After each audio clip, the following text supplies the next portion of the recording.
Jonathan. Steve, how's it going, man? It's going great. So, you and I have gotten a lot of questions about this particular topic, and there's a lot of people that have varying opinions about this topic. So let's This just is a hot topic, right? this is a, this This is a can hot drive topic. people crazy. This is going to drive people crazy. All right, so we're going to talk about the 4 reasons why people are told to have multiple credit cards. Pretty spicy, right? Hey, but let's before we get to the 4 reasons, let's actually just give a nod to the reasons not to have multiple credit cards, because that's going to drive people crazy. There are going to be people out there yelling, "Don't get credit cards." And let's acknowledge that argument up front so that we can acknowledge that this is not a perfect answer. And it really depends on kind of your circumstances. Great. And when we talk about why people are told to get credit cards, there's always this little thing in there that people throw in. You need this for your credit score. So we'll talk about that as well. Absolutely. All right. So tell me why you don't think people should have multiple credit cards. Should or should not? Should not. If you're not careful, you can run up credit card balances and you get into trouble. You're paying interest and it's very hard to get out of, right? Everybody acknowledges that in a lot of respects, credit cards are actually too easy to use. And that convenience is in some ways a good thing, but it can also be a bad thing. The question I have for you is, have you heard other arguments to why not to have more than one credit card or even have any at all? I think the biggest one is the concern of people not being able to control their spending, because a lot of people forget it's a loan and you actually have to pay it back. And if you don't pay it back on time, the cost of that can be very high. And so you have ongoing interest payments and you might get behind and you might not catch back up. And so a lot of people look at it as free money or extra money, which gets them into trouble. Where if you look at it as basically an extension of your checkbook, and every time you spend something, you take it out, that I think it's a better way to control it. A lot of people believe that the credit card companies are some kind of shadowy evil organization that is designed to get you into debt and keep you into debt. And I think the misunderstanding there is there's no question the credit card companies want you to use their product, right? They absolutely do. They try to make their product as convenient as possible so that people will use it. That does not mean that it automatically will result in disaster in people's finances. And I think we're going to get to just in a second here the good reasons to have credit cards and what they can do for you if you can control and not get kind of sucked down the whirlpool of credit card debt. That's right. So credit cards are bad for people that have no self-control. Credit cards are bad for people that don't know how to plan. Credit cards are bad for people that don't have discipline in paying off their bills.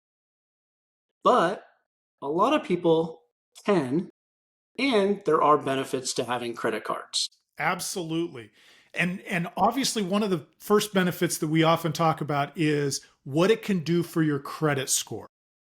All right, so let's talk about that. So I hear all the time that you should have multiple credit cards to improve your credit.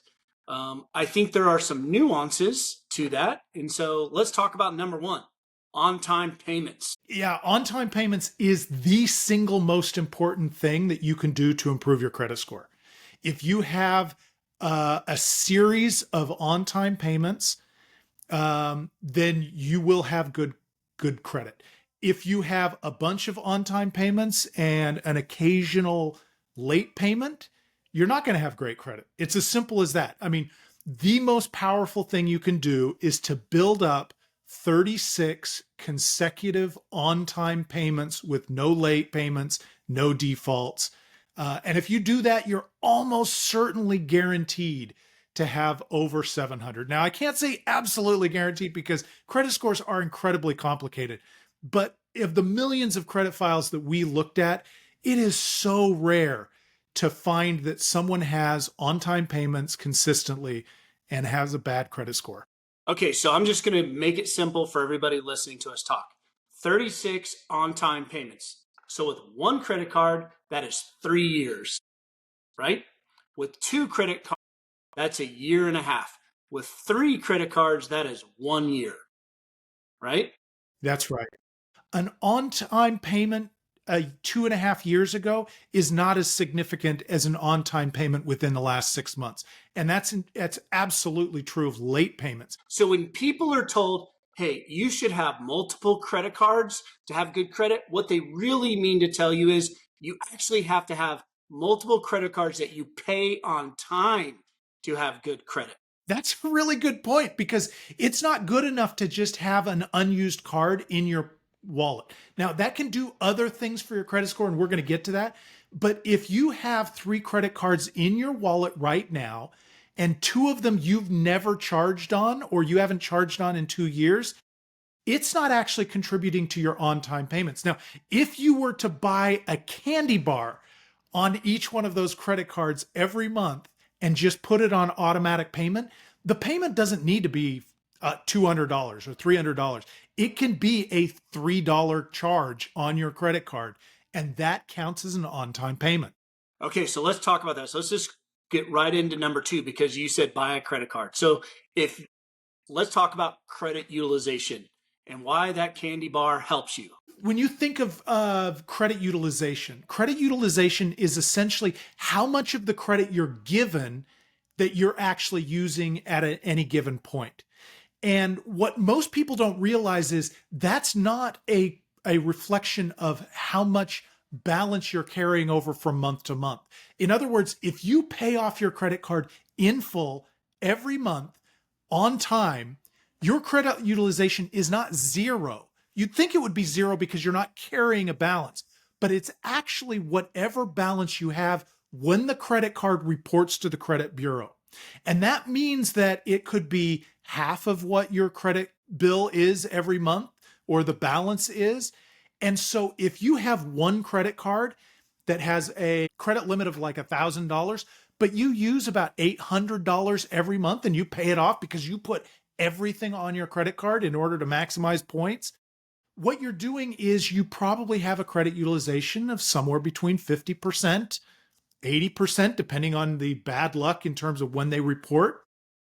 And so if you had 3 credit cards and each of them had $1,000 credit limit, and you just split all of your charges against those 3 credit cards, all of a sudden your credit utilization goes from 50 to 80% all the way down to 15, 20%.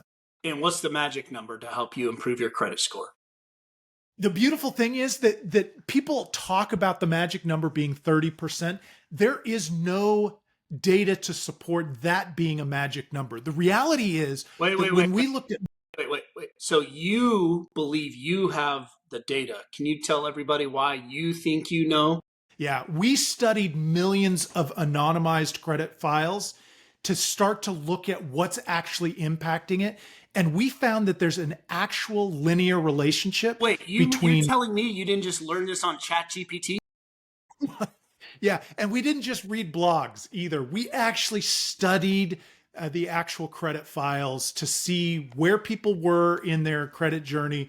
And the reality is we didn't just look at randomized, we also looked at some over time so we could see what changes were affecting it. So the bottom line is that there is a linear relationship.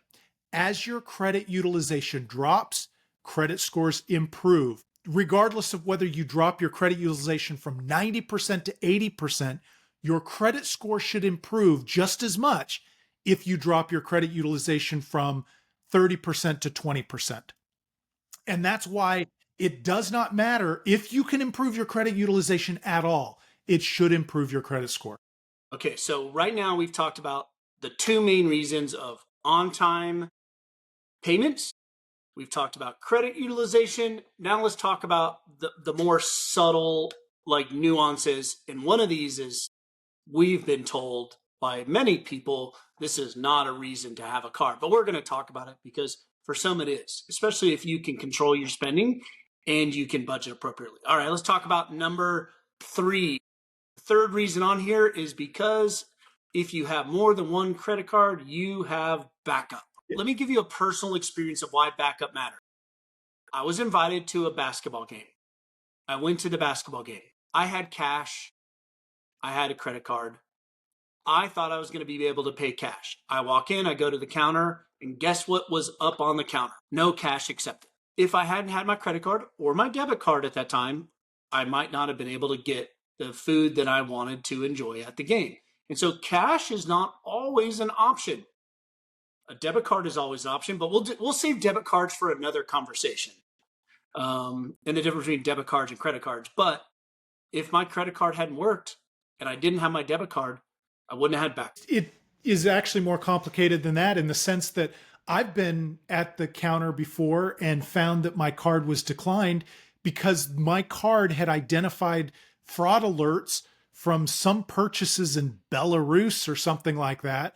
And they were doing the responsible thing by closing the card until we could confirm that those purchases were or were not mine. And so here I am ready to make a purchase, and I don't have the cash on hand because I don't carry much cash anymore.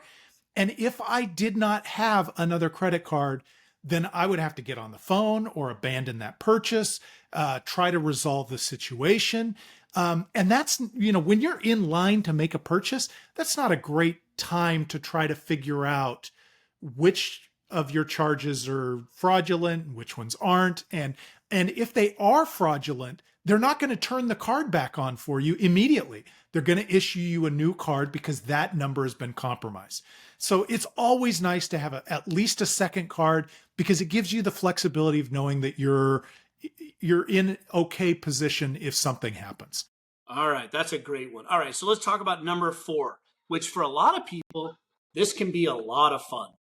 Points and reward. Yeah. I know the two of us are different. I could personally care less about points and rewards. It doesn't motivate me. I don't care about it. Just give me the cash back. Give me the best cash back and let me move on with my day. I'm the same way. For me, simplicity is so important. I'm not the kind of person that's going to spend the time to game the system and get the most out of it. So I want the most lucrative, simple program possible so that I can just get the points on every purchase and move on with my life. But there are some people who not only enjoy chasing the rewards and the points, but they're good at it. And you know what? If you're good at it, you can actually make a lot, and you can get a lot of rewards back by having a couple of different cards, one for travel, one for grocery and gas. You can really exploit the system very easily to get the most out of the credit card purchases that you're going to make anyway. And some people are really good at it, and I kind of envy them because I know they're getting benefit out of it. They're not actually being charged any more than the rest of us. They're just able to figure out how to get the most out of it. For me, it's just too much work. It's exhausting to think about it. I will admit, we probably have all traveled with friends that do a good job of this. And I will admit I was a little jealous. We upgraded everywhere we went. We got all this free stuff. We got treated a little bit better. And all he did was use the right credit card at the right time in order to get the right points, to get the right access at no additional cost than me. I had none of that, which made our trip really enjoyable because we had all these extra little benefits and fun things that otherwise we wouldn't have gotten to participate in. So let me just summarize. A lot of people have been told credit cards are bad. For some people, they are.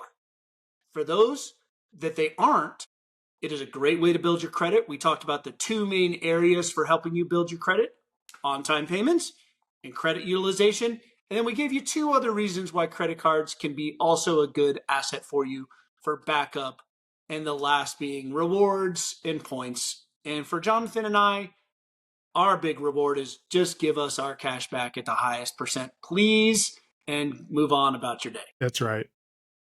The last thing I will say is that some people would say, who cares what it does to your credit score if all your credit score is designed to do is to get you more credit cards? And of course, that's not true. And the problem these days is that your credit score plays a role in what kind of apartment you can get. It can play a role in whether you land the job you want. It can definitely play a role in the insurance rates that you pay, and it will play a role in the kind of interest that you can get when you're buying a house or a car or you're doing other kind of financing. And these are things that people have to do in today's economy. And if you can get it done cheaper by having a good credit score, that is almost always worthwhile to do. For sure. And let's give a really hard example for people. Let's say you're going to buy a car, and let's say you have to finance it. I have seen from examples that people have told us they have good credit score, they're paying like 5%. They have bad credit score, they're paying over 20%. It matters. That's real money. It's real money. And it makes it harder to pay that loan off. And it's a drag on your month to month finances. And it means you have less money in your pocket. And if you can spend less on interest and put that towards your payment, you can pay off the loan a lot faster. Not to put you on the spot, Jonathan, and I'll answer this question as well. How many credit cards do you have? I currently only have two, a mere two cards, but I've had both of these cards for well over 20 years. I actually only have one, and I've had the exact same one for 27 years. What I like about you asking that question is it's clear that what we're giving you is the information about the reasons to have more than one credit card, but we're also telling you that it's not an absolute necessity. You can get along just fine with one or two credit cards. It's just a matter of what it is you're trying to accomplish. All right. Well, thanks for joining us.